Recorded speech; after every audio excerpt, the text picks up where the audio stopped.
우리의 인생은 참으로 힘들고 어려웠습니다. 특히 믿음의 여정, 신앙의 여정은 더할 나위가 없는 거죠. 잘 될 것처럼 보이지만 더 어렵고 힘들고 괴로운 우리의 인생을 보게 되어집니다. 정말 술술술 잘 풀렸으면 좋겠는데 그러지 못할 때가 많이 있습니다. 영적으로나 육신적으로 참으로 힘들고 어려운 그런 삶을 우리가 살아가고 있는 거죠. 더구나 지금은 마지막 때이기 때문에 악한 세상에서 정말 힘들게 살아가고 있습니다. 보여지는 그런 현상들을 보면 주님께서 오실 때가 다 됐다라는 것을 우리가 이해를 하고 깨닫긴 하지만 경험하고 있는 우리 피부에 느끼는 삶은 정말 힘들고 어렵죠. 이럴 때 우리는 쉽게 낙심할 때가 많이 있습니다. 이럴 때 우리 주님께서는 어떻게 우리에게 말씀하실까? 우리는 늘 귀를 열어놓고 주님의 음성을 들을 수 있어야 되는 것입니다. 그래서 지난 시간에 성령님께서는 말씀하시는 하나님이시다. 성령님께서 말씀하실 때 잘 들어야 된다라고 말씀을 전했습니다. 지난 한 주간 동안에도 얼마만큼 주님의 음성을, 성령님의 음성을 들으셨는지 모르겠습니다. 잘 들으시고 한 주간을 그렇게 사셔서 오늘 이 자리에 나오셔서 주님을 섬기는 우리 성도님들에게 주님의 크신 은혜와 사랑이 또 위로하심이 넘치기를 간절히 바랍니다. 이스라엘 백성들에게 이사야를 통해서 이스라엘 백성들에게 하나님께서 위로하라 라고 말씀하셨죠. 이 부분에 대해서 여러 번 우리 성도님들에게 언급한 적이 있습니다. 그런 것처럼 오늘 이 마지막 때 우리 신약 성도들에게도 주님의 위로하심이, 또 성령님은 위로의 성령님 아니십니까? 그 위로가 우리에게 있어서 이 힘들고 어려운 삶의 모든 우리의 그 인생을 승리로 나아가는 저와 여러분들이 되었으면 좋겠습니다. 오늘 그런 부분에 있어서 열왕기 17장에 있는 말씀을 생각해 보려고 합니다. 17장 8절 9절의 말씀인데요. 그 당시에 아합 왕이 북이스라엘을 다스릴 때 그때 대언자로서 엘리야가 활동하고 있었던 때 아닙니까? 이 엘리야가 주님의 말씀을 받아서 아합 왕뿐만 아니라 백성들에게 전했지만 타락할 대로 타락한 정말 극악한 그런 왕과 백성들을 볼 때 힘들고 어려운 엘리야의 대언자의 그 사역을 우리가 보게 되어집니다. 얼마나 힘들었으면 엘리야 대언자도 죽기를 바랐겠습니까? 또 하나님께서는 그리 시냇가로 보내주셨잖아요. 보내주셔서 거기에 거하도록 하셨습니다. 그런 지치고 고달픈 그런 사역을 감당하면서 엘리야는 그곳에서 무엇을 했을까? 주님께서는 엘리야에게 무엇을 말씀하셨을까? 오늘 이런 내용의 말씀들을 전하려고 합니다. 지금의 이 시대는 배교의 시대죠. 주님께서 이런 배교의 시대에 어떻게 일하시고 계신가를 우리가 봐야 됩니다. 그래서 우리가 지난 작년에 이런 말씀들을 많이 살펴보았지 않습니까? 특히 코로나로 인해서 많은 어려움이 있는데 이럴 때 우리는 정말 재림의 그 긴박성을 기억을 하고 주님의 오심을 더욱더 소망 가운데 바라보면서 살아가야 된다고 말씀을 전했습니다. 이제 이런 환경 속에서도 하나님은 가만히 계시지 않습니다. 어떤 원인이 있으면 그 결과도 있듯이 하나님은 계획하고 이루시는 하나님인 것입니다. 항상 마귀는 어떤 문제를 야기시켜서 이 세상을 타락하게 만들고 방해하려고 하고 있기 때문에 그런 가운데 하나님은 자신의 계획을 세우셔서 이루어 가고 계신다는 거죠. 그런 가운데서도 하나님의 계획이 있겠습니다만은 이 코로나19도 하나의 일부분이라는 것을 알 수가 있습니다. 아직 환란에 접어들지는 않았습니다만 어떤 사람은 접어들었다고 하는 사람도 있습니다. 그러나 그 말은 맞지가 않습니다. 아직 환란 때에 들어가지 않았지만 그럼에도 이 세상은 사탄 마귀에 의해서 조종을 받고 또 사탄의 그 활동이 이렇게 많은 부분에 있어서 간섭하고 있다는 것을 알 수가 있죠. 이런 상황 속에서도 하나님은 일하고 계신다는 것을 우리는 알아야 된다는 것입니다. 또 성도들은 이런 상황 속에서 우리 자신들이 무엇을 해야 될지도 알고 있어야 된다는 거죠. 그냥 그 상황이 그러니까 흘러가는 대로 따라서 간다? 그럴 수는 없습니다. 우리 그리스도인들은 그렇게 살아서는 안 되는 거죠. 더욱더 정신을 차리고 맑은 정신으로 또 건전한 생각으로 이런 상황들을 준비를 잘하고 대처해 나가야 된다는 거죠.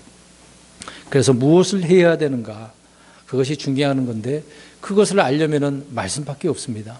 하나님의 말씀을 알지 못하고서 이런 모든 문제들을 해결해 나갈 수가 없다는 것이죠. 그러기 위해서 우리는 아무리 생활이 바쁘더라도 하나님과 대면하는 기도의 시간도 있지 않습니까? 말씀의 시간, 읽는 시간도 있는 거죠. 이런 시간들을 소홀히 해서는 안 된다는 겁니다. 집에 가셔서 일주일 내내 성경책도 안 쳐다보는, 기도도 안 하는 이런 삶을 살아서는 안 됩니다. 그렇게 살게 되어지면 분명히 마귀에 의해서 시험을 당할 것이고 그 사냥꾼의 올무에 빠져서 우리는 정말 허우적거리는 인생을 더 살아갈 수가 있습니다. 그러면서 우리는 그런 위기에 빠질 때 어떻게 해야 되겠습니까? 내가 물론 잘못했겠지만 잘못하지 않아도 사탄 마귀는 어떤 것을 통해서 공격을 해와서 우리를 위기에 빠뜨릴 수 있는 것입니다. 그렇기 때문에 우리는 그런 상황 가운데서 하나님께서 어떻게 일하시고 내가 그런 상황 가운데 무엇을 해야 되는지를 알아야 된다는 거죠. 그것이 말씀을 통해서라는 것입니다. 엘리야는 요르단 앞에 있는 그리시네가에서 하나님의 명령에 의해서 그곳에 가서 쉬고 있었습니다. 그곳에서 하나님께서는 까마귀를 통해 먹을 것을 공급해 주셔서 지내고 있었던 거죠. 근데 읽지는 않았습니다만은 7절 말씀에 보니까 그리시네가가 어떻게 됐습니까? 비가 내리지 않아서 말라버려서. 왜 비가 내리지 않은 거죠? 이 사건 내용 우리가 알지 못합니까? 3년 6개월 동안 비가 내리지 않은 가뭄의 때였다는 거죠. 이런 상황 가운데 요르단 앞에 있는 그리시네가에서 있게 만드시고 있는 그런 상황인 것입니다. 그런데 그 시내도 결국은 말라버렸습니다. 그냥 마르기까지 거기에 있었다는 것을 알 수가 있겠죠. 그럼 말라버리면 엘리야는 어떻게 되겠습니까? 그곳에서 그냥 죽을 수밖에 없겠죠. 그럼 하나님께서는 거기가 끝일까요? 자신의 대언자를 이곳으로 보내서 지금 거기뿐만 아니라 온 지역이 가뭄에 시달리고 있는 상황 아닙니까? 3년 6개월 동안 비가 내리지 아니하니까 기근이 있고 먹을 것이 없는 거 아니겠습니까? 그때는 아무리 씨를 뿌려도 소용이 없습니다. 물이 없는데 어떻게 그 경작물이 자라날 수가 있겠습니까? 될 수가 없는 일이죠. 이런 상황 가운데서 계속해서 시내에 있고 있는 장면을 보게 되어집니다. 그러니까 주님의 명령이 특별히 있기 전까지는 어떻게 해야 되겠습니까? 그 자리를 떠나서는 안 되는 거죠. 거처를 옮겨서는 안 된다라는 것을 알 수가 있습니다. 엘리야는 주님의 말씀에 불순종하거나 거역해 본 적도 없지만 주님의 말씀보다 앞서서 행동하거나 나아간 적도 없습니다. 항상 명령에 의해서 움직이는 그런 엘리야를 보게 되어집니다. 그래서 우리는 이 엘리야의 삶의 위기, 또 다른 표현으로는 신앙의 위기라고 우리가 이렇게 표현할 수가 있겠죠. 그런 것처럼 우리 신앙의 위기를 맞은 우리 성도들이 엘리야를 통해서 잘 배워야 함을 보게 되어집니다. 여러분 성격이 급한 그리스도인들 한번 생각해 보세요. 급하니까 쉽게 참을 수 있겠습니까? 참을 수가 없어요. 도무지 참지를 못합니다. 약간만 환경이 변하거나 자신의 마음이 맞지 않으면 서둘러서 그 있는 곳에서 어떻게 해버리겠습니까? 떠나버립니다. 그냥 박차고 나가버리는 경우가 많죠.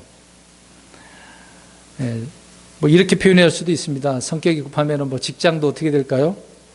금방 옮겨버리고 이사가는 문제도 마찬가지겠죠.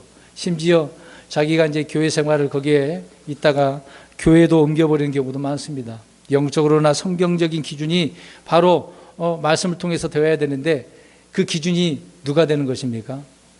자기 자신이 돼버리는 거죠. 그래서 자기 계획대로. 그러면 이런 말씀 드린 이유는 엘리야는 어떻게 움직였다는 겁니까? 주님의 말씀이 그에게 임하기 전까지는 움직이지 않았습니다. 말씀이 임하면 그 말씀 따라 엘리야는 나아갔다는 것이죠. 그게 믿음의 사람. 우리는 이것을 배워야 한다라고 하는 것입니다. 그러니까 위기의 때일수록 자신의 부르심을 더욱 확고히 하고 자신이 거해야 될 곳이 어딘가, 그래서 그것을 견고하게 뿌리 내려야 된다는 겁니다. 뿌리를 내리지 못하니까 다 흔들리는 거예요. 조금만 강풍이 불면 금방 넘어지는 것 아니겠습니까? 하나님께서 우리를 현재의 위치에 놓으신 것이 분명하고 또 지금까지 나를 인도하신 그 결과 현재 있는 그 위치에 있다면 계속 거기에 어떻게 해야 되겠습니까? 머물러야 되겠죠. 온갖 고통과 위험이 따를지라도 거기에서 지내고 있어야 됩니다. 엘리야가 그랬던 것처럼 우리 그리스도인들도 마찬가지입니다. 주님께서 우리를 부르실 때 어떻게 부르셨습니까? 고린도전서 7장 20절을 보니까 바울이 이렇게 이야기합니다. 각 사람은 자기가 부르심을 받을 때 머물던 그 동일한 부르심 안에 머물라. 부르시는 그곳에 있으란 얘기죠. 영적으로든 그 삶의 터든 그렇습니다. 주님이 옮기시면 가고 주님이 있으라는 곳에 있는 것이 가장 안전한 곳이기 때문에 그렇습니다. 위험의 순간에 인생의 위기가 닥칠 때 이렇게 더딜지라도 잠잠히 주님의 인도를 기다리는 법을 그런 상황 속에서 배워야 된다는 것이죠. 하박국서 2장 3절 말씀해 보니까 뒷부분에 이제 중반절부터 제가 읽겠습니다. 비록 그것이 더딜지라도 그것을 기다리라. 그것이 반드시 올 터이므로 그것이 지체하지 아니하리라. 환상계시가 정한 때에 임한다라는 말씀인데요. 근데 그것이 그 상황에 맞게 그때에 맞게 임하게 되기 전까지는 기다리라고 이야기합니다. 더딜지라도 기다리라. 하나님은 그걸 원하고 계셨던 것이죠. 이제 왜 그렇게 기다리라고 하셨을까? 그것도 우리는 오늘 말씀 속에서 생각해 봐야 됩니다. 주님의 약속을 믿고 신뢰한다라고 하는 것은 그 약속을 믿고 기다리는 것입니다. 일이 다급하게 돌아가고 시시때때로 또 이런 어떤 변화에 적응해야 하는 이런 시대에 우리 성도들이 배워야 될 한 가지가 그런 한 가지 진리는 주님보다 앞서가지 말아야 된다. 그래서 무슨 일이나 서두르지 말아야 된다는 거죠. 이사야 28장 16절의 뒷부분만 읽겠습니다. 믿는 자는 다급하지 아니하리로다. 다급한 사람이 많잖아요. 하나님은 전혀 급하지 않으신 분입니다. 급한 건 자신이죠. 사람 자신이고 당장 어떤 물질적인 문제, 환경 문제 때문에 그렇기 때문에 그렇습니다. 여러분 직장에서 조금만 문제 생기면 사표를 던져버리고 집안에 또 어떤 문제가 생기면 금방 내가 이 집에서 살아야 돼 말아야 돼 이런 생각이 왔다 갔다 하지 않겠습니까? 앞에서 말씀드린 것처럼 교회에서 조그만 일이 있으면 좀 마음이 떠나버리고 다음에는 이제 몸까지 떠나버리는 경우가 많죠. 그래서 교회에 왔다가 가신 분들이 많이 있습니다. 우리 교회도 마찬가지고요. 주님의 말씀과는 상관없이 자기 기분에 따라 움직이는 그리스도인들을 통해서 주님은 어떤 일도 행하지 않습니다. 주님의 말씀 따라 움직이며 하나님께서 책임져 주시고 선한 길로 인도하시는데 주님과 상관없는 자기가 원하는 대로 가는 경우가 많이 있는 것이죠. 주님의 말씀이 있기 전에 움직이는 것은 우리가 이제 운동선수 생각해 보세요. 100m 경주를 하지 않습니까? 어떻게 합니까? 심판관이 총을 쏴야 출발해야 됩니다. 그러나 쏘기도 전에 부정 출발하면 그 선수는 어떻게 됩니까? 그냥 바로 실격입니다. 100m 달리기는 그래요. 한 번에 그냥 실격입니다. 두 번 다시 하지는 않습니다. 지금 경기의 규칙은 그렇습니다. 그런 것처럼 출발 신호가 나기도 전에 스타트하는 그런 경주 선수와 같은 우리 그리스도인들, 나 자신을 보게 되지 않습니까? 나의 발걸음을 지도하시고 주장하시는 하나님의 명령에 늘 귀를 기울이고 그 출발 신호가 나면 가야 되는 것이죠. 그게 우리 신앙, 믿음이라는 겁니다. 근데 그렇게 하지 아니하고 내가 앞장서러 간다는 것이 문제인 것이죠. 우리 성경 한번 보겠습니다. 민수기 9장 18절에서 23절인데요. 수를 세어보세요. 무슨 수를 세느냐? 주의 명령에 따라 움직였다라고 하는 주의 명령이 몇 번 나오나 한번 세어보면서 읽어보겠습니다. 이제 분명히 숫자가 나와야 되는데 숫자가 다르면 잘못 읽은 거예요. 자, 우리는 언제 움직여야 하는지, 언제 머물러야 되는지 이 민수기를 통해서 알 수 있습니다. 자, 민수기 9장 18절부터 23절 좀 길지만 읽으면서 몇 번 나오는지 한번 보세요. 시작. 이스라엘 자손이 주의 명령에 따라 이동하고 주의 명령에 따라 장막을 쳤으며 구름이 성막 위에 머무는 동안에는 그들이 자기들의 장막 안에 안식하고 구름이 성막 위에 여러 날 동안 오래 머물 때에는 이스라엘 자손이 주의 책문을 지켜 이동하지 아니하였더라. 구름이 성막 위에 며칠간 머무를 때에도 그와 같았으니 그들이 주의 명령에 따라 자기들의 장막 안에 머물고 주의 명령에 따라 이동하였더라. 구름이 저녁부터 아침까지 머물다가 아침에 떠오를 때에도 그와 같았으니 그때에 그들이 이동하되 낮이든 밤이든 구름이 떠오르면 그들이 이동하였더라.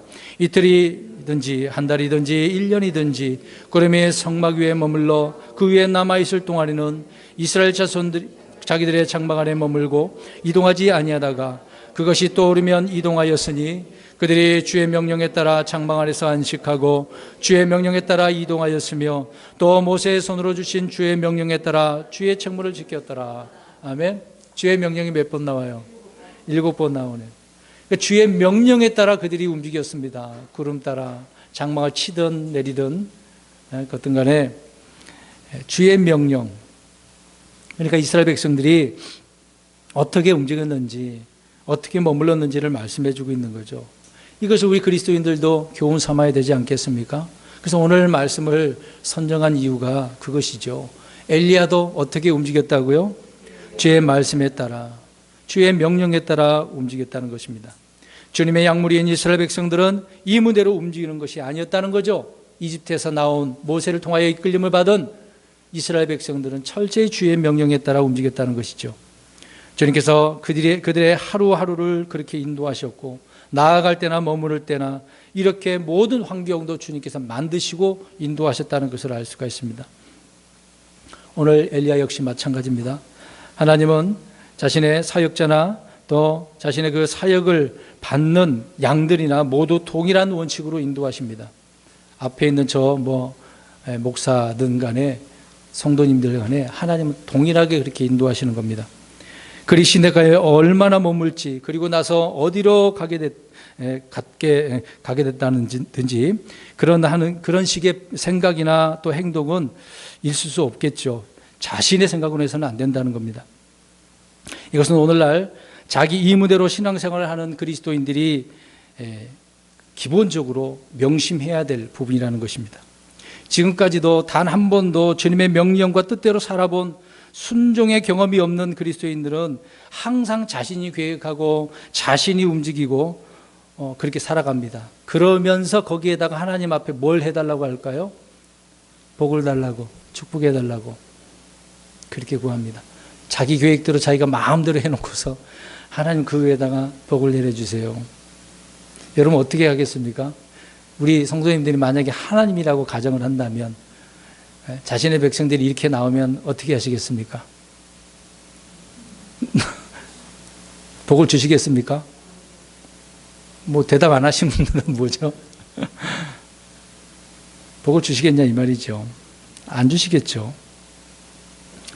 자기 부인과 자기 십자가를 지고 골고다의 그 언덕에서 피를 뿌려본 적이 없는 그리스도인들, 경험해 본 적이 없는 그리스도인들, 제대로 주님을 만나보지 못한 성도들, 정말 이런 문제에 있는 것입니다. 그러니까 하나님을 사용하는 거예요. 기도하면서 누구를 움직이려고 하는 거죠? 하나님을 움직이려고 해요. 언제가 얘기했던 하나님의 보좌를 움직인다고요? 어떻게 그 왕자를 우리가 기도한다고 하나님께서 그걸 옮겨집니까? 말도 안 되는 거죠. 그러니까 내가 이렇게 해서 하나님 이렇게 해 주십시오. 누가 지시하는 거죠? 스스로가 그러는 겁니다. 오늘날 이런 식의 기도를 우리가 얼마나 많이 했습니까? 잘못된 기도죠. 하나님의 뜻에 내가 맞춰야 되는데 내 뜻에 맞춰달라고 하나님 이렇게 해 주십시오. 저렇게 해 주십시오. 상황을 다 펼쳐놓고 하나님 이런 상황이네요. 이렇게 해 주십시오. 그렇게 하잖아요. 어떻게 기도해야 온전할까요? 그런 상황을 우리가 펼쳐놓고 기도한다면? 뜻을 물어봐야 되겠죠. 하나님 이럴 때 내가 어떻게 해야 됩니까? 말씀을 주십시오. 생각나게 해 주십시오. 성령님 통해서 바른 길로 인도해 주십시오. 그게 이제 올바른 기도해야 되는데 그런 기도는 안 하고 하나님 이렇게 하는 게 마땅하지 않겠어요? 하나님 이렇게 해주세요. 명령하는 기도 아니겠습니까? 네? 그 간구가 오히려 하나님을 일하게 만들고 있는 거죠. 내가 일해야 되는데 하나님 보고 일하시라고. 주술적인 그런 기도 하는 경우 얼마나 많습니까? 특히 이교도들이 그러잖아요. 이 묵주 같은 거 돌리면서 이미 정해진 대로 돌려가면서 그대로 해달라고. 여러분, 킹제임스 성경을 사용하는 교회들의 크고 작은 문제들이 많이 있습니다. 흔히 일어나는 일 가운데 그 중에 하나가 교회를 쉽게 떠나는 경우가 많이 있습니다. 목사의 권위를 강조하는 설교를 했다고 떠나기도 하고, 교회에 사랑이 없다고 떠나기도 하고, 뭐가 마음에 안 들어서 그러기도 합니다. 또 해석적인 문제도 있고 교리적인 문제도 있어서 그러겠죠. 물론 성경과 다르면 우리가 나갈 수는 있습니다. 결국 그분들이 나가서 어디로 가는지 아십니까? 저는 들어서 많이 합니다. 대부분 성도는 여기 교회 저기 교회 철새처럼 돌아다니지만 옛날에 봤던 개혁 성경을 봤던 그 교회로 돌아가는 경우가 굉장히 많습니다. 저는 많이 듣고 있습니다. 그런 분들이 있는지. 오히려 은사주의에 빠진 그런 분들도 굉장히 많습니다. 의사 중에 한 분도 있어요. 그런 분들이 그런 교회에 앉아서 혼자서 킹제임스 성경을 보고 있습니다. 희한하지 않나요? 여러분, 그들이 왜 떠나겠습니까? 오랜 기간 동안에 성경을 외치고 소화하던 사람들이 정작 자신들은 왜 그런 지역교회에 정착하지도 못하고 뿌리도 내리지 못하겠습니까? 이 부분을 한번 생각해 보려고 하는 거죠. 제가 왜 금방 이런 이야기를 했을까요? 이런 일들을? 아직 눈치 못 채셨고 감이 안 왔습니까? 어떻게 떠났냐 이 말이죠. 주님의 명령에 의해서 떠났을까요? 그렇죠. 오늘 저는 그 얘기를 하고 있는 겁니다. 대부분 많은 사람들이 자신의 계획대로 움직인다는 게 거기에서 문제가 생기는 겁니다. 시냇물이 마르는 그런 위기의 순간에 엘리야는 주님의 다른 말씀이 없는 한 거기에 계속해서 어떻게 해야 되겠어요? 머물고 있어야 됩니다. 떠나서는 안 되는 거죠. 그럼 그 환경이 지금 좋지는 않아요. 달라지는 건 없어요. 그래도 어떻게 해야 될까요? 머물러 있어야죠. 주님은 오늘날 엘리야처럼 우리에게 이렇게 자신의 말씀에 순종하는 사람을 찾고 계십니다.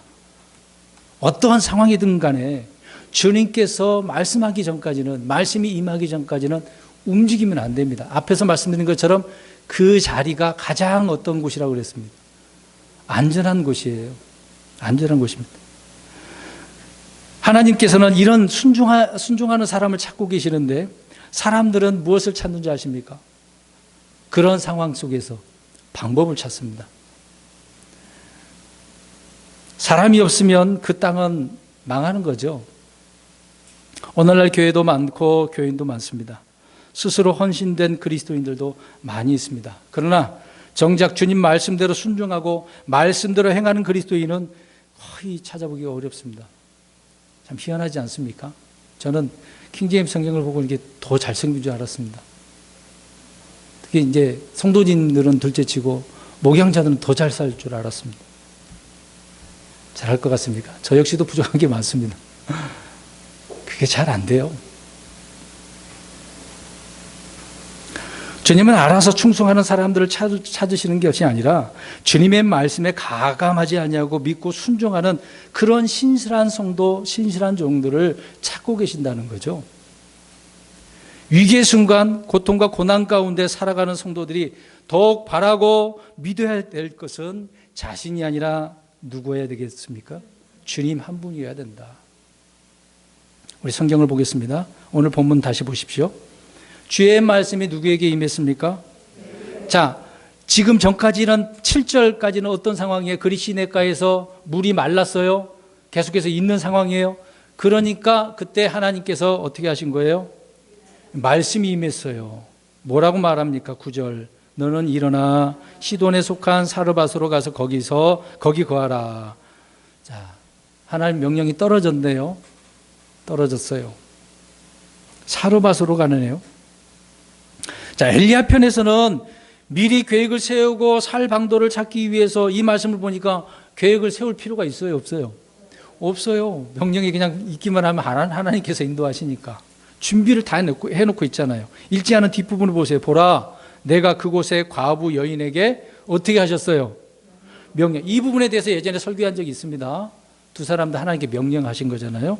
자, 여기서도 사르밧 과부 이방 여인이에요, 유대인이에요? 이방 여인인데 그 여인에게, 과부에게 명령을 하셨는데 무슨 명령을 해놨어요? 너를 돌보게 했다. 하나님은 준비해 놓으셨네요. 그리 시냇가에서 흉년이 오기까지, 기근이에서 물이 마르기까지 기다리고 계시는 겁니다. 그러니까 엘리야가 한 일은 믿음과 인내를 가지고 잠잠히 주님의 말씀이 임하기 전까지 기다리고 있어야 된다. 그 얘기죠. 우리가 육신을 따라 계획하고 염려하는 것이 얼마나 무가치한 일인지를 주님은 분명히 이 말씀을 통해서 우리에게 말씀해 주고 있습니다. 그리스도인들이 믿음이 있는 것처럼 가장하면서 실제로는 스스로 어려움을 벗어날 방도를 고안해내고 있습니다. 그렇지 않나요? 지금 코로나19 때문에 많이 힘든데 더 어려워질 수도 있잖아요. 그럴 때 우리는 주님보다 내 생각이 앞서고 여러 가지 방법을 찾습니다. 당장 하나님께서 안 도와주면 그러겠죠. 저도 마찬가지고요. 주님께서 어떻게 해결해 주시지 않으면 우리는 이렇게라도 한번 해봐야지, 이런 생각들을 많이 하고 실행해 나가는 겁니다.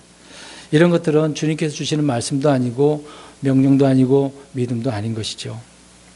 엘리야는 자신이 믿는 하나님이 참으로 하나님인 줄을 알고 신뢰하고 있었습니다. 상황은 좋지 않아요. 계속해서 아합과 이세벨은 어떻게 하려고 합니까? 죽이려고 하고 있습니다. 지금 엘리야 때문에 몇 년 동안 기근이 왔는데요. 3년 6개월 동안. 더 화가 나잖아요. 너 때문에 지금 이 기근, 이 환경이 더 어려워졌다고 하고 있는 거 아닙니까? 위기의 순간을 맞은 성도들은 가만히 주님이 하나님이라는 사실을 그래서 알아야 됩니다. 내가 평소에 기도하고 외쳤던 그 하나님, 찬양을 불렀던 하나님, 그런 하나님이 지금 이런 상황, 어려움에 처한 이런 상황 속에서도 하나님이어야 된다는 거죠. 찬양을 부를 수 있어야 되는 것입니다. 평소에 믿음이 좋아 보이지 않는 사람이 누가 있겠습니까? 평소에 보면 정말 믿음의 사람으로 보입니다. 교회 열심히 나옵니다. 지금 코로나 때문에 잘 못 나올 수도 있는데 그래도 예배 일요일 날이면 나올 수도 있잖아요. 교회 출석만 해도 그 사람이 어떻다고 보죠? 믿음이 있다고 봐요. 열심히 나오니까. 그래서 점수를 주잖아요. 저 형제 자매는 열심히 빠지지 않고 있으니까 믿음이 있는 사람이구나. 근데 문제는 삶의 위기가 닥칠 때 그게 나타나는 겁니다. 상식과 전혀 반대되는 믿음의 그 길을 가는 그런 길을 가는 것은 결코 쉽지가 않거든요. 순종이라고 하는 것은 언제나 우리의 본성과 거슬입니다. 반대예요. 항상 대적을 하고 싸우기 때문에 그렇습니다. 말씀에 순종하느냐, 내 육신적으로 살아가느냐, 항상 싸울 수밖에 없습니다. 성경은 평소에 매우 믿음이 좋았지만 위기의 순간에 무너진 사람들이 있다는 것을 샘플로 보여주지 않았습니까? 그 중에 한 사람이 사울입니다. 사울 왕입니다. 우리가 다 알고 있는 내용 아닙니까? 사무엘이 정해준 그 기간 동안 기다렸어요. 이래를 기다려도 안 와요. 얼마나 답답하든지 블레셋과 싸우고 있으니까. 사울이 어떻게 해버렸습니까? 자기가 번제 업무를 드려버렸습니다. 누가 할 일인데요? 제사장이 할 일인데 사무엘은 제사장 아닙니까? 대언자이면서도 제사장입니다. 사무엘이 올 때까지 기다려야 되는데 너무도 답답하니까 자기가 번제 업무를 드렸습니다. 근데 하고 마치는 그 순간 즉시 왔다고 말을 해요. 즉시 사무엘이 왔습니다. 희한하지 않나요? 우리가 무엇을 했는데, 내가 나름대로 했는데 즉시 하나님께서 무슨 일을 해버리셨어요. 그런 일이 있어요.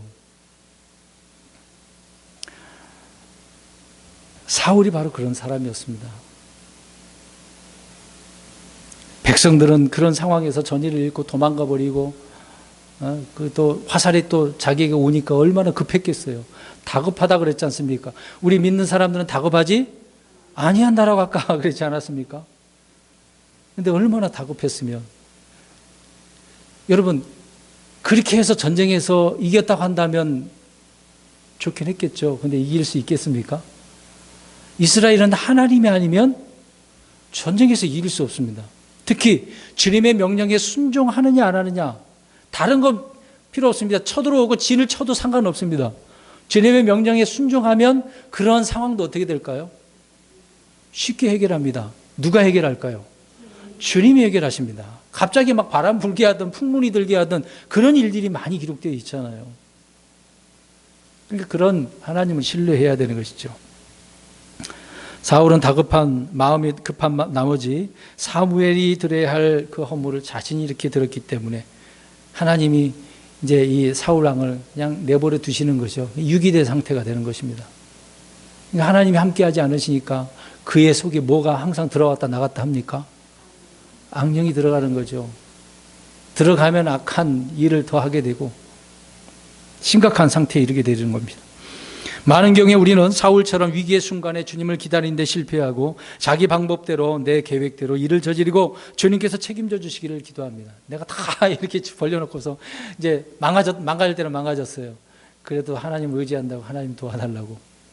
부끄러운 기도죠. 그럴 때는. 물론 그런 기도라도 해야 되겠습니다만은 부끄럽다 그 얘기입니다. 사울이 얼마나 조급한 나머지 이런 재앙을 불러 들어왔는지 변명을 하는 것을 보세요. 사무엘상 13장 12절에 그런 까닭에 내가 스스로 어쩔 수 없이 번제의 문을 드렸다. 예전에 말씀드렸잖아요. 이 부분에 대해서도 어쩔 수 없이 그랬다고. 이런 핑계는 용납이 되지 않습니다. 하나님 어쩔 수 없는데요. 이런 상황에 있어 봐야 알잖아요. 예수님 이런 상황이 있어 보셨어요? 이렇게 심지어 말하는 사람이 있을 수도 있겠네요. 우리는 얼마든지 사울과 같이 말할 수가 있습니다. 주님이 하라고 하는 것에 이런 불순종이나 주님이 하지 말라고 한 것에 대한 이런 불순종, 둘 다 동일한 거 아닙니까? 하라 그랬으면 어떻게 해야 돼요? 해야 되고, 하지 말라 그랬으면 안 해. 둘 다 하고 안 하고 이렇게 해버리면 안 되는 거죠. 성도라고 한다면 누구나 위기의 순간, 고난의 순간이 찾아올 수밖에 없습니다. 지금은 급하다고, 급하면 급할수록, 어려우면 어려울수록, 힘들수록 그런 위기의 순간에 더욱더 우리는 주님의 명령에 순종해야 됩니다. 귀를 기울여야 됩니다. 이럴 때 내가 어떻게 해야 됩니까, 하나님? 위기의 때 내가 어떻게 해야 되는가요? 지금 엘리야 이야기하고 있습니다. 엘리야는 지금 위기란 말이에요. 아까 이세벨이 죽이려고 하고 있고 지금 도망가 있는 상태, 하나님께서 지금 숨기신 상태 아닙니까? 드러나면 안 되잖아요. 걸리면 그냥 죽을 수도 있는 입장 아닙니까? 이제 가뭄이 되어져서 물도 멈춰버리는, 사라져버리는 그런 때, 위기의 때 아닙니까? 오늘 8절을 보시기 바랍니다.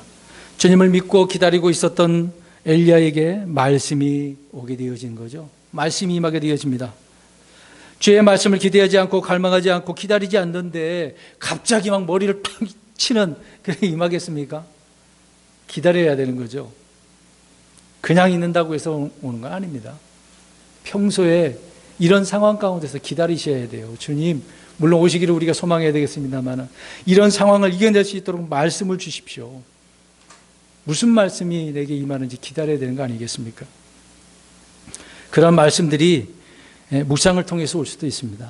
기도를 통해서 내가 읽으면서 그럴 때도 있습니다. 아니면 오늘 이 시간에도 말씀을 들을 때 설교를 통해서도 올 수 있습니다. 아니면 형제들끼리 자매들끼리 모여서 믿음의 교제를 나누다가도 주님의 말씀이 내게 있을 수 있습니다.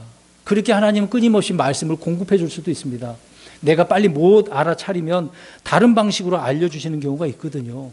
그것도 못 알아차리면 하나님이 칠 수도 있습니다. 정신 차리라고요. 환경을 그렇게 몰아갈 수도 있는 것이죠. 우리 시편 가서 좀 읽어보겠습니다. 시편 42편 1절, 2절 두 구절을 읽어보겠습니다. 42편 1절, 2절 시작. 오 하나님이여, 사슴이 물 시내를 찾기에 갈급한 같이 내 혼이 주를 찾기에 갈급하나이다. 내 혼이 하나님과 살아계신 하나님을 찾기에 목이 타니 내가 어느 때에 가서 하나님 앞에 보이리요. 아멘. 주를 찾기에 지금 어떠한 상황이에요? 갈급합니다. 갈급하니까 주님의 말씀을 들으려고 귀를 기울일 수밖에 없는 거죠. 주님이 가라고 하는 곳에 가고 머물라고 하는 곳에 머물러야 되는 것. 하지만 성도들은 주님의 말씀이 임하는 것보다 기적같이 환경이 바뀌어지기를 바라고 있습니다. 말씀이 임하기를 바라야 되는데 하나님 이 환경 좀 어떻게 해주면 안 됩니까? 하나님 그만 기적 같은 환경으로 좀 역전되게 해 주십시오. 그러면 안 된다고요. 그렇게 되면 정말 감사하죠. 말씀이 임해서 그렇게 해달라고 해야 되는데 말씀이 임하는 건 둘째치고 당장 환경을 바꿔달라고. 오늘 본문에 보십시오. 엘리야에게 주님의 말씀이 임했다고 해서 지금 마른 그 시내가 어떤 상황입니까? 바로 그 시내 물이 흐릅니까? 계속해서 멈춰있는 상태예요. 없어요. 말라버렸어요. 바위에서 뭐 물이 쏟아나는 것도 아니고 환경은 변하지 않습니다. 그대로예요 지금요. 주님의 말씀이 임한다라고 하는 것은 환경의 변화가 아니라 주님 앞에, 그 말씀 앞에 내가 무엇을 해야 되는지를, 그것이 생겼다는 거죠. 내가 무엇을 해야 되는 그 일이 생겼다는 거예요. 오늘 이 부분을 말씀드리려고 하는 것입니다. 지금 이런 어려운 위기의 상황에서 말씀이 임해서 내가 무엇을 해야 될지 깨닫는 것. 주의 말씀이 엘리야에게 임하듯 임한다면 내가 해야 될 일이 무엇이겠습니까? 바로 믿음으로 순종하는 거죠. 믿음으로 순종하는 겁니다. 말씀이 임했으니까 그 말씀에 따라 어떻게 해야 됩니까? 순종해야죠. 오늘 가라고 그랬어요. 어디로 가라고 그랬어요? 사르밧으로, 시돈 땅에 있는 거 가야죠. 성도들에게 인생의 위기가 닥쳤을 때 주님은 한마디 말씀을 통해 우리의 마음에 어떤 용기를 주십니다. 위로를 주십니다. 믿음과 순종으로 이겨나가도록 하시는 겁니다. 이것이 하나님 말씀의 보편적인 일반적인 원칙입니다. 특별하다고 생각하지 마십시오.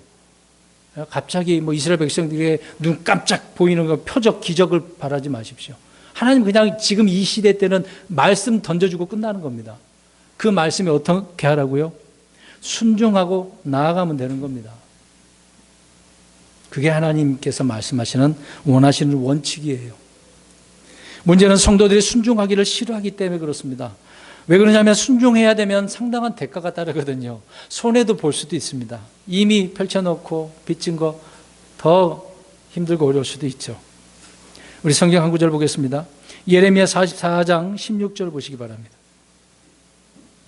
예레미야 44장 16절. 이스라엘 백성들이 그랬다라고 하는 구절입니다.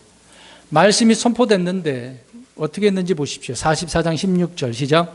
내가 주의 이름으로 우리에게 이런 그 말에 관하여는 우리가 내 말에 귀를 기울이지 아니하고. 자, 주의 이름으로 선포됐어요, 말씀이. 근데 그 말에 관해서는 어떻게 하겠다라고 이야기합니까? 귀를 기울이지, 듣지 않겠다. 안 들어. 나 소용없어. 하나님 말씀 필요 없어. 그 얘기를 하고 있는 거예요.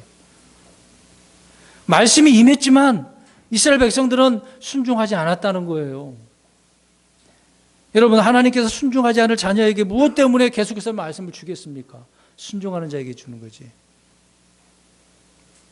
지금 이 시간에 하나님께서 앞에 있는 목양자를 통해서 우리 성도님들에게 말씀을 지금 주시고 있다라고 생각해 보십시오. 그 말씀이 지금 우리에게 임한 상태입니다. 그럼 임했는데 그 말씀에 순종해야 되지 않겠습니까? 저는 지금 무슨 이야기를 하고 있는 거예요? 이런 위기의 상황 때 기다리고 있고 말씀을 받으면 어떻게 하라는 얘기예요? 순종해야 된다.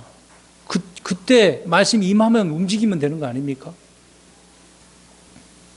주님은 오늘날 성도들이 매주 교회에 나와서 설교를 어떻게 듣든지 그래서 상세하게 이런 부분을 설명을 해주고 있습니다. 이미 성경에 예를 들어놨어요. 성도들이 어떻게 듣는가. 그 구절도 한번 볼까요? 에스겔 33장 31절 32절 보십시오. 정말 말씀을 잘 듣는 성도님들도 있습니다. 그러나 그렇지 않는 분들이 있다고 성경은 이야기를 하고 있네요. 이스라엘 백성들이 샘플이니까요. 에스겔 33장 31절 32절 시작. 그들이 백성이 오는 것 같이 내게 오며 내 백성같이 내 앞에 앉아 내 말들을 들으라. 그것들을 행하려 하지 아니하나니 그들이 자기들의 입으로는 많은 사랑을 나타내어도 그들의 마음은 그들의 탐욕을 따라가느니라. 보라, 내가 그들에게 고운 목소리를 가지고 악기를 잘 연주하는 자의 심히 사랑스러운 노래같이 되었나니 그들은 내 말을 듣되 그것들을 행하지는 아니하니. 자, 듣긴 듣는데 어떻게 해요? 행하지 않는다. 지금 그렇지 않습니까? 지금 말씀을 얼마나 많이 듣는데요. 유튜브에 얼마나 잘 듣습니까? 근데 잘 들어야죠. 무슨 말인지. 듣는 문제가 있습니다. 듣는 문제. 그러나 행하지 않네요. 듣기는 많이 듣는데, 지식은 쌓여져 있는데 실천이 없죠. 여러분, 말씀을 듣기 위해 교회에 오죠. 앉아서 찬양도 하고 예배도 하고 또 헌금도 합니다. 그러나 말씀이 임했는데 행하지는 않아요. 어떤 행위는 하는데 말씀에 순종하지 않는다. 이유는 간단해요. 금방 읽은 것처럼 뭐가 생겼어요? 그 마음에 탐욕, 욕심이 생긴. 여러분, 전쟁이 왜 생긴다고 그랬습니까? 탐욕, 다툼 때문에 그렇다고 그랬습니다. 야고보서에 나오잖아요. 성도들이 예수 그리스도를 믿는 이유를 주님은 이렇게 잘 알고 계십니다.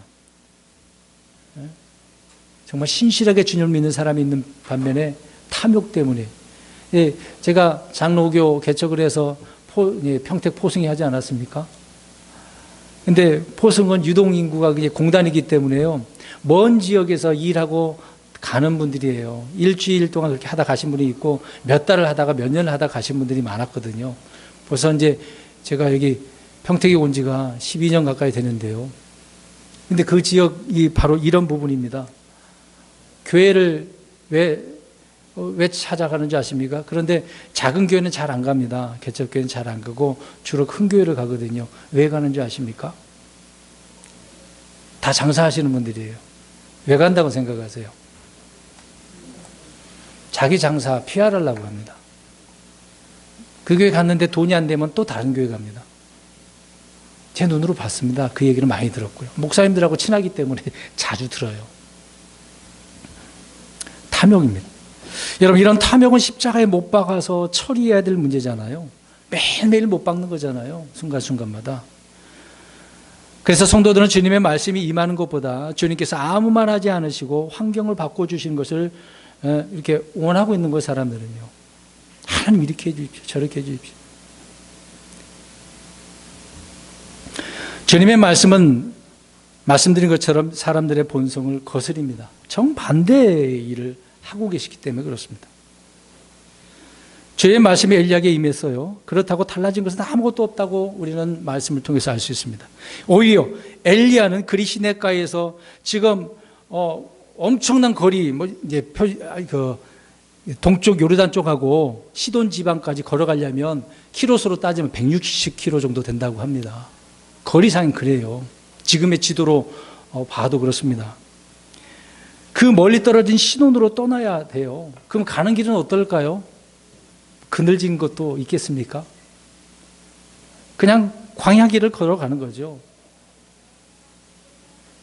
그런 재앙 가운데 그 길을 가야 하는 것, 엄청난 명령이 주어집니다.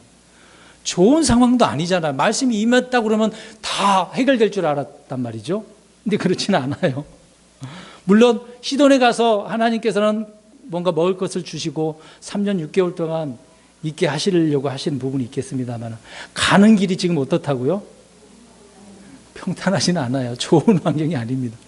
언제든지 아합 왕에 의해서, 병사들에 의해서 잡혀갈 수도 있는 것이고 어떠한 위협이 따를 수 있지 않겠습니까? 주님의 말씀이 임한다라고 하는 것은 모든 문제가 해결됐다라고 하는 그런 의미는 아닙니다. 주님의 말씀은 때로 내게 너무나 가혹하게 보이거나 들릴 수도 있습니다. 어떻게 하나님 이렇게 할 수 있어요? 어떻게 내가 이렇게 갈 수 있습니까? 가봤자 아마 될 일이 없는데요. 이럴 수도 있는 거잖아요. 그러나 하나님의 뜻에 복종하는 만큼 우리의 혼의 건강과 기쁨에 도움을 주는 것은 없습니다. 여러분, 신자는 물론이고 사역에 뛰어든 목양자들도 그렇지 않겠습니까? 믿는 말을 설교하는 거 아니겠어요? 설교해야 되고 설교하는 것을 자신도 실천해야 됩니다. 주님의 말씀이 임한 이상 우리에게는 선택의 여지가 없습니다. 두 가지잖아요. 순종이냐 불순종이냐. 어떻게 하시겠습니까? 순종해야 되잖아요. 여러분, 불량한 청소년들을 한번 생각해 보십시오. 그런 청소년들에게 선생님이 말 한마디 하면 어떻게 해야 돼요? 그 청소년들이 그 말을 선생님이 해줬으니까 들어야 되는데 들을까요? 안 들어요. 예전에는 안 들으면 매라도 때려서라도 바로 잡았는데 지금은 매도 못 들어요. 들었다가 어떻게 됩니까? 그 선생은 쫓겨나요. 네? 폭행으로 잡혀 들어갑니다. 지금은 무슨 말을 해도 학생들 잘 안 듣습니다. 그 권위가 무너져서. 불량한 청소년들에게는 잔소리에 불과합니다.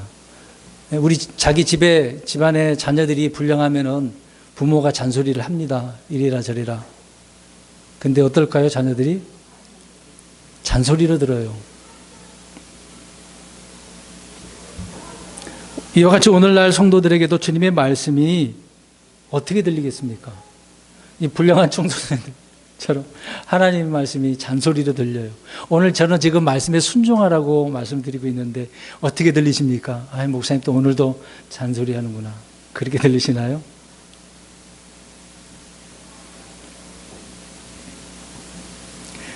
조폭들 한번 생각해 보세요. 조폭들의 두목 보스가 있지 않습니까? 보스가 이렇게 그러면 주로 이제 우리가 영화도 봤습니다만은 어떻게 대답을 하죠? 예, 형님! 그렇게 하잖아요. 조폭들도 보스의 말을 그렇게 듣는데 우리 성도들은 어때요? 조폭들보다도 못하죠. 예, 알겠습니다. 주님 그래야 되는데. 하나님 오늘도 이렇게 귀찮게 하시는구나. 잔소리로 생각하는 경우가 많다 그 얘기죠. 어떤 경우에 우리 주님은 우리가 처한 환경을 기적적으로 변화시켜 줄 수도 있겠습니다만은 대부분의 경우에 주님은 자기의 종들이 처한 그 환경을 그대로 내버려 두시고 말씀으로만 그냥 인도하십니다. 그냥 그런 상황 내버려 두셔요. 그냥 말씀에 순종하라고만 하시네요. 희한하지 않나요? 이런 하나님이라고 한다면 믿음이 연약한 사람들은 아유, 하나님 믿기 힘들다. 그런 분이 있을지는 모르겠습니다. 주님은 말씀의 하나님이십니다. 지난주에 말씀드렸잖아요. 성도들에게 닥친 위기의 그 순간은 늘 하나님을 영화롭게 할 수 있는 기회가 된다는 사실. 오히려 하나님께 영광 돌릴 수 있는 기회가 내게 주어진 거잖아요. 그리 시냇가에 물이 마르면 사르밧으로 가는 길이 어떨까요? 물이 말랐으니까 길이 열린 거잖아요. 잘 생각해 보세요. 우리 생각하잖아요. 물이 말라서 나 죽게 생겼네. 그거부터 생각하잖아요. 근데 그 시내를 건너가야 되는 입장 아닙니까? 요르단강 그쪽 생각해 보세요. 그 편에 이제 그리 시냇가가 있는 건데 그 시냇가가 뭐 조그만 시냇가라고 생각하면 안 되죠. 물이 많이 흐를 때는 넘치는 시냇가가 될 수 있습니다. 그러니까 어떤 것이 막혔다고 한다면 그것이 해결된 문제가 되는 문제 아니겠습니까? 그러면 우리는 위기의 순간을 한순간에 역전으로 바꿀 수 있는 하나님께 순종해야 되는 거죠. 순종하면 역전으로 바뀌어지게 되는 겁니다. 지금은 그런 시대예요. 이 시대가. 주님은 엘리야에게 일어나서 시돈 땅의 사르밧으로 가서 거기 거하라고 하셨습니다. 시돈 땅은 거리가 멀기도 하지만 그 지역은 누구 지역인 줄 아십니까? 이세벨의 아버지 시돈 왕이에요. 엣바알이 통치하는 땅입니다. 아니, 생각해 보세요. 그곳으로 가면 돼야 안 돼요? 이세벨이 지금 엘리야를 죽이려고 하고 있는데 가서 내가 엘리야다 그러면은 어떻게 돼요? 물론 소리 내고 내가 왔다 그러지는 않겠습니다만은 아무도 찾아보지도 않는 이 과부의 집으로 보내시긴 하지만은요. 하나님이 이 엘리야를 부양하는 장면을 한번 보시기 바랍니다. 원수의 나라로 가게 만드는 거죠. 그러니까 호랑이 굴에 들어가서 살도록 하는 겁니다. 누구랑 같이 있으면서. 호랑이랑 같이 있으면서. 원수랑 같이 있으면서. 위기 때에는요, 원수가 오히려 우리를 보호해 준다니까요. 믿으십니까? 안 믿어지나요? 성경에 얘가 나와 있는데요. 이스라엘 백성들이 야곱 때에 기근이 일어났습니다. 물론 하나님께서 미리 요셉을 보내주셔서 준비를 해놓은 것인데 어디로 가야만 하죠? 이집트. 이집트는 가면 돼야 안 돼요?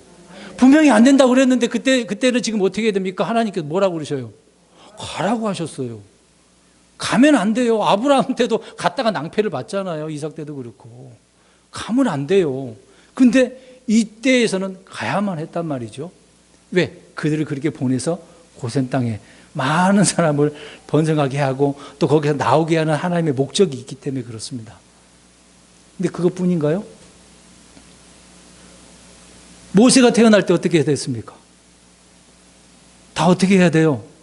죽여야 돼요. 근데 하나님은 그 모세를 지키기 위해서 모세를 어디로 보내시죠? 아니, 이집트에서 있는데 이집트로 보내면 안 되죠. 어디로, 이집트에 어디로 보냅니까? 왕궁으로 보내잖아요. 파라오의 딸, 아들이 되게 했잖아요. 철저히 하나님 그렇게 원수인데, 세상인데 보호해 주시지 않습니까?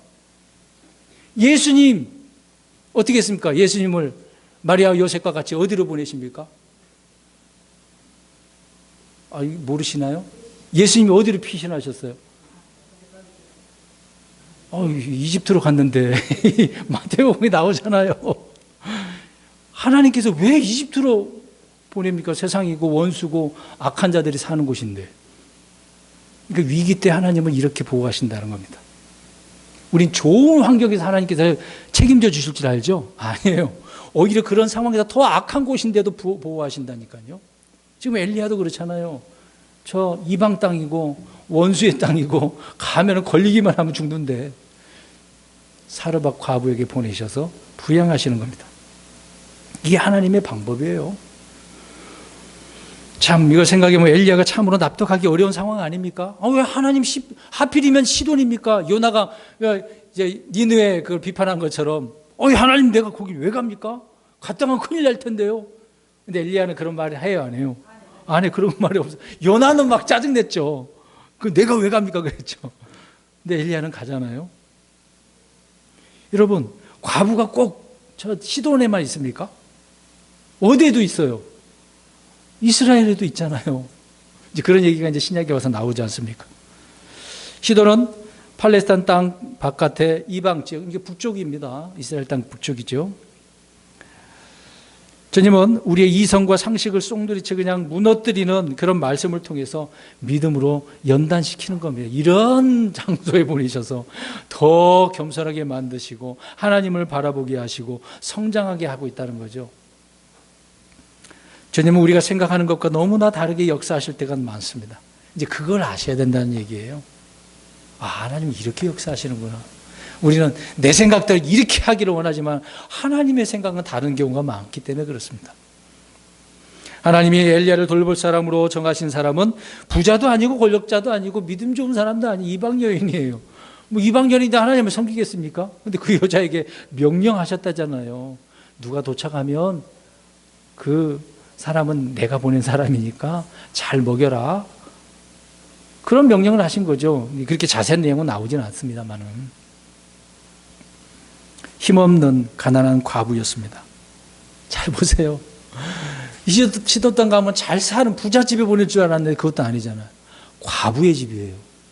과부가 있는 게 많아요. 남편도 지금 없어요. 그래서 과부죠. 네? 그런데 지금 도착하니까 어떤 상황이에요? 먹는 것도 없어서 그거 먹고 죽으려고 하는 상황이란 말이에요. 그런데 하나님께서 부양하신데 이제 이런 상황을 봐봐요. 말씀이 없다고 생각해봐요. 하나님께서 가라고 해서 갔는데 이게 뭐지? 막 불신이 생기는 거죠. 엘리야는 알잖아요. 그것 어떻게 알아요? 가져와서 나를 위해서 만들려고 하잖아요. 야, 그것 좀 줘라. 내가 먹어야 되겠다고. 야, 아니 우리는 어떻게 하라고요? 그러시지 않겠습니까? 잘 생각해 보세요. 주님은 과부를 통해 엘리야를 먹이시겠다고 말씀하십니다.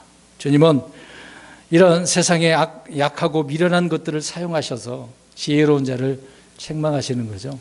이런 장면을 이렇게 구약에 기록을 해놓고 있는 겁니다. 교회도 마찬가지죠. 여러분, 교회가 운영되려면 부자들이 오면 교회가 잘 운영될까요? 그런 분들이 많이 왔으면 좋겠다는 분들이 있을지도 모르겠네요. 그래야 교회도 짓고 사람도 많아지고, 그러면 그 교회 정말 신실한 하나님의 교회가 될 것이라고 생각합니까? 전혀 아닙니다. 교회는 그런 분들에 의해서 세워지는 거 아닙니다. 믿음의 사람, 신실한 사람, 없어도 정말 주님을 신실하게 믿는 분들, 그런 분들에 의해서 교회가 든든하게 세워지는 겁니다. 주님께서 우리를 다루시는 방법이 내가 기대하는 것과는 너무나 다르고 생소하다고 해서 정말 이상하게 생각할 필요는 없습니다. 그게 하나님의 방법이라고 생각을 해야 되는 거죠. 그게 옳은 거다라고 생각해야 됩니다. 사르밧으로 가라는 주님의 말씀은 엘리야의 믿음과 순종일 뿐만 아니라 사람과 사람 사이의 그 관계성도 중요한 것이고 겸손도 배우게 하는 겁니다. 잘 보세요. 이방 여인이잖아요. 특히 유대인들은 이방인 좋아해요, 안 좋아해요? 안 좋아해요. 예수님 때도 그렇잖아요. 사마리아 지역으로 유대인들이 지나갔다고 그랬어, 안 갔다고 그랬어요? 일부러 멀어도 돌아갔다고 그랬어요. 그 지역 절대 안 갔습니다. 안 갔어요. 혼혈종들이 살았기 때문에. 이미 시리아 왕이 보내버린 사람들 아닙니까? 안 간 사람들이에요. 유대인들 입장에서는 이방인들하고 같이 섞일 수가 없어요. 우리가 엘리야가 철저히 율법적으로 살았다고 한다면 가야 돼요, 안 가야 돼요? 안 가야죠. 베드로가 갑자기 한상로 가서 하나님 이 부정한 음식 내가 먹지도 않았는데 먹으라고요? 그렇게 말하지 않겠습니까? 거절할 수도 있겠죠. 그러나 믿음의 사람들은 그러지 않은 것입니다. 가난하고 가난한 과부의 손에 도움을 받는다면 엘리야는 그 가난한 과부보다 더 형편없는 지경에 있는 그 사실들을 인정해야만 하는 거죠. 그냥 받아들여야 됩니다. 그러니까 이런 환경을 받아들이시라고요. 말씀 따라 나아가면서 환경은 그대로 변하지 않지만 받아들이시라고요. 주님은 겸손한 자에게 은혜를 베푸시는 겁니다. 하나님께서 사르밧에 가서 뭐 부흥을 일으키고 말씀 전하고 그런 사역은 아니에요. 그냥 그곳에서 몇 년 동안 지내야 돼요. 3년 6개월 동안 조용히, 다른 건 없어. 하는 것도 없어. 그냥 그 상태에 있는 것이죠. 단지 과부에게서 얻어먹고 살기 위한 거, 그것밖에 없었습니다. 물론 그런 중에도 계속 엘리야는 주님께 기도했겠죠. 여러분, 사람들은요, 어떤 영웅이 나오는 그런 활극들 있잖아요. 그런 장면도 굉장히 좋아합니다. 그래서 그것을 보면서 우리 형제 자매들은 보고서 아, 내가 저 사람 주인공처럼 됐으면 좋겠다. 드라마 그렇게 보지 않습니까? 그렇게 안 보시나요? 그런 장면을 보고 생각하면서 재밌잖아요. 특히 판타지 같은 영화 보면 야, 나도 저렇게 해보겠다. 요새 뭐 초사이언 그런 사람들이 영웅들이 많이 나오잖아요. 갑자기 사람이 초능력이 생겨가지고 슈퍼맨 같은 사람, 저 우주에서 막 누가 오고 막 그런 거, 나도 저렇게 해보겠다고. 어떻습니까? 하나님은 그런 거 원하지 않습니다. 오히려 지금 엘리야를 어떻게 해버리십니까? 아무도 모르게 숨겨버리신다니까요. 숨겨버리셔요. 그러면서 철저히 엘리야를 훈련시키는 것입니다. 그런 때를 지금 묵히 그 기간을 보내라고. 여러분, 똑같은 생활 패턴을 오랜 기간을 가져보십시오. 어떨까요? 지겨워요. 지금 코로나도 2년째 돼가고 있는데 얼마나 막 이게 힘드니까 사람들이 막 쳐나가고 싶어가지고 그렇잖아요. 그래서 많은 지역에 가서 뭐 꽃도 구경하고 뭐 보고 싶고 막 그러잖아요. 못 참아요, 못 참아. 3년 6개월 생각해 보십시오. 다른 지역 가면 안 돼. 사르밧 과부 집에 그 있어야 돼요. 그리 시냇가에서 시돈의 사르밧으로 옮기는 주님의 손길에는 영적인 의미가 있죠. 그 사르밧이라고 하는 의미는 뭐 단어의 뜻이 여러 개 있습니다만은 뭐 염색하다라는 의미도 있고 용광로에 대한 의미도 있습니다. 달군다, 단련한다 그런 의미도 있는 거죠. 그러니까 이것을 통해서 더 깊은 믿음과 순종을 하게 하시는 훈련의 그런 장면이라고 볼 수가 있는 겁니다. 엘리야 편에서는 그렇다는 거죠. 지금도 보이지 않는 많은 곳에서 주님은 사람들을 훈련시키고 있습니다. 그 중에 저와 여러분도 마찬가지입니다. 마찬가지입니다. 훈련시키고 있습니다. 이것을 우리가 기억할 때 오늘 제목 말씀처럼 위기의 때일수록 해야 할 일이 있어요. 그 상황 가운데서 어떻게 해야 된다? 주님의 말씀이 있기까지 기다려야 된다. 말씀이 임하면 어떻게 해야 된다? 순종해야 된다. 내 마음에 맞지 않아도 내 생각과 다르더라도 그것이 가장 옳은 방법이라고 생각을 하고 말씀에 순종해서 나아가야 되는 거죠. 주님의 말씀이 임하는 것은 환경의 변화가 아니라 나에게 순종을 요구하시고 그 말씀 속에서 내가 변화받기를 원하시는 것. 그래서 하나님은 그런 사람을 찾고 계신다는 겁니다. 이런 사람으로 주님 앞에 드러나서 주님의 기쁨이 되는 저와 여러분이 되시기를 주의 이름으로 축원합니다. 아멘. 기도하겠습니다.